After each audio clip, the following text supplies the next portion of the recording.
नमस्ते दोस्तों, स्वागत है आप सभी का आज के इस नए वीडियो में। और आज के इस वीडियो में हम लोग LNMU BA part 3 Sanskrit honours paper 8 के लिए ज्योतिष से सुबोध को जानने वाले हैं। और इसमें जो भी प्रश्न परीक्षा के दृष्टिकोण से महत्वपूर्ण हो सकते हैं वही आज हम लोग देखेंगे। कुछ भाई बहनों के कमेंट्स थे ज्योतिष से सुबोध को लेकर, तो मैंने सोचा कि एक वीडियो के माध्यम से आपको इसमें प्रश्न दिखा दिया जाए।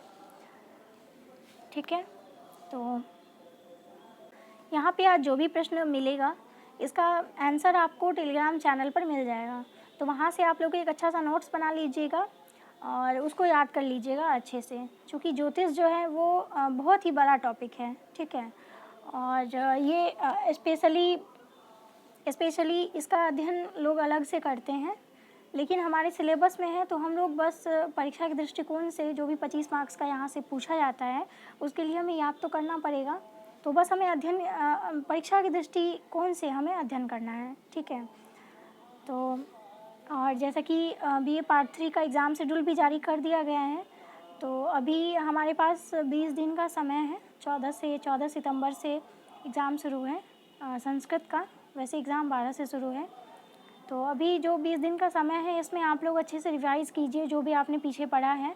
और मैंने कई बार बताया है कि जो भी आप लोग श्लोक डालते हैं एग्ज़ाम में वो आपके मार्क्स को इन्हेंस करता है, तो ज़्यादा से ज़्यादा श्लोक को अब आप लोग रिवाइज़ करिए जो भी आपने पीछे पढ़ा है। वैसे अभी आपने इतना दिन पढ़ा है तो काफ़ी नॉलेज हो ही गया होगा, तो बस यही है कि अच्छे से रिवाइज़ कीजिए और प्रश्न को एक भी छोड़ना नहीं है। चाहे आपको एग्ज़ाम में कोई प्रश्न नहीं भी आ रहा हो फिर भी आप लोग कुछ ना कुछ लिख ही देंगे। ठीक है, तो ये सब बातों का ध्यान रखिएगा। वैसे आपने पार्ट 1 और पार्ट 2 में एग्ज़ाम दिया है तो निश्चित रूप से आप समझ गए होंगे कि आपको कैसे लिखना है, क्या करना है, तो इन सब बातों का ध्यान रखिएगा। आइए आज हम लोग ज्योतिष से सुबोध के बारे में जान लेते हैं। ये सबसे लास्ट टॉपिक है BA पार्ट 3 का। ठीक है, तो जैसे कि 25 मार्क्स का प्रश्न यहाँ से पूछा जाएगा, जिसमें से 10-10 मार्क्स का 2 प्रश्न और एक 5 मार्क्स का पूछा जाएगा। प्रश्नों को थोड़ा सा देख लेते हैं कि कौन कौन से प्रश्न यहाँ से इम्पोर्टेंट हो सकते हैं। तो जैसे कि यहाँ पे प्रश्न जो पूछा जा सकता है 10 मार्क्स में, वो राशियों का नामोल्लेख करें, किन्हीं 3 राशियों पर प्रकाश डालें। तो इसमें पूछा जा सकता है राशियों के बारे में कि राशि किसे कहते हैं, इसके नाम क्या क्या हैं, और किन्हीं 3 राशियों के बारे में उल्लेख करिए, यानी किन्हीं 3 राशियों को आप थोड़ा सा डिफाइन करके लिखेंगे। तो राशि के बारे में तो फिक्स है कि प्रश्न पूछा ही जाएगा, बहुत ही इंपॉर्टेंट प्रश्न है पेपर 8 के लिए। दूसरा है पंचांग की उपयोगिता पर प्रकाश डालें। तीसरा है विवाह मुहूर्त पर ज्योतिषीय विचार प्रस्तुत करिए। चौथा है यात्रा में चंद्र की स्थिति तथा उसके फल की विवेचना करें। 5वां प्रश्न है अर्ध प्रहर का विचार प्रस्तुत करिए। तो ये 5 प्रश्न जो आप देख रहे हैं ये 10 मार्क्स के अंतर्गत पूछा जा सकता है। ठीक, तो मैं इसके लिए आपको PDF दे दूँगी, वहाँ से आप लोग नोट्स बना लीजिएगा। ठीक है, और यहाँ पे 5 मार्क्स में जो पूछा जा सकता है वो गृह प्रवेश काल, मंगल दोष, नक्षत्रस्य महत्वम, यात्रायांग नक्षत्र विचार, अधिमास विचार और नक्षत्र के नाम पूछे जा सकते हैं। तो टोटल इतने प्रश्न हैं जो आपको 25 मार्क्स के लिए प्रिपेयर करना है। ठीक, तो बस इतने सारे प्रश्न हैं और टेलीग्राम पे से आप लोग PDF को डाउनलोड कर लीजिएगा। तो जैसे कि हम लोग थोड़ा सा इसके बारे में अध्ययन कर लेते हैं। ज्योतिष शब्द जो है इसका अर्थ ही होता है प्रकाश। ठीक है, प्रकाश, तेज, पुंज या फिर कोई चमकीली वस्तु, इसको हम लोग ज्योतिष बोलते हैं। और ये जो है एक विज्ञान है।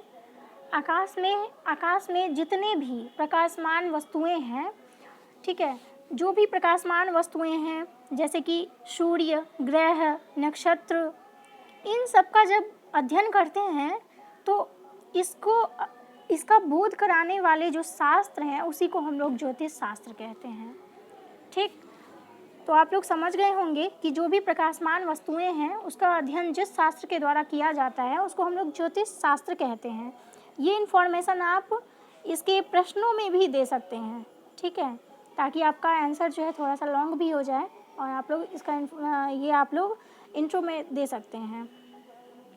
उसके बाद जब हम लोग इन सब ग्रहों के बारे में परिभ्रमण काल, ग्रहण, स्थिति, स्वरूप, संचार, इन सब का अध्ययन करते हैं तो वही है ज्योतिष। ठीक है, ये सब घटना जो है ये ज्योतिष के अंतर्गत किया जाता है।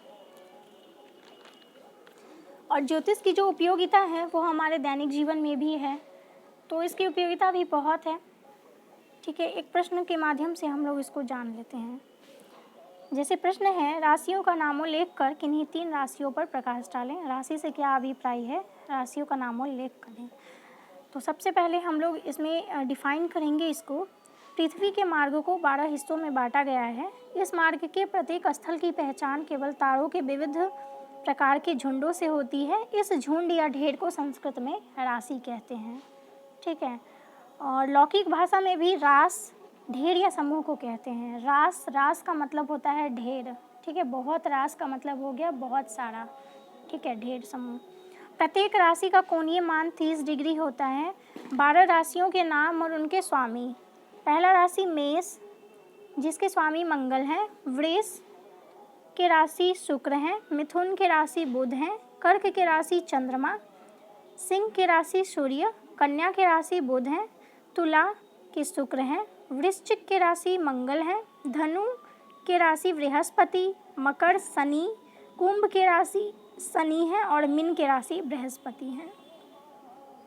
और ये इसका जो है कोणीय मान है, मतलब इसका जो अंश होता है पहले का 0 से 30, फिर दूसरे वाले का 30 से 60 डिग्री। तो इस प्रकार से आप लोग कॉपी पे नोट बना लीजिएगा और इसको याद कर लीजिएगा अच्छे से, क्योंकि ये हमारे लिए टोटली नया है, हमने कभी पढ़ा भी नहीं था और ये सिर्फ हमारे सिलेबस में पार्ट 3 के सिलेबस में है। तो मार्क्स लाने के लिए हमें ये याद करना ही पड़ेगा।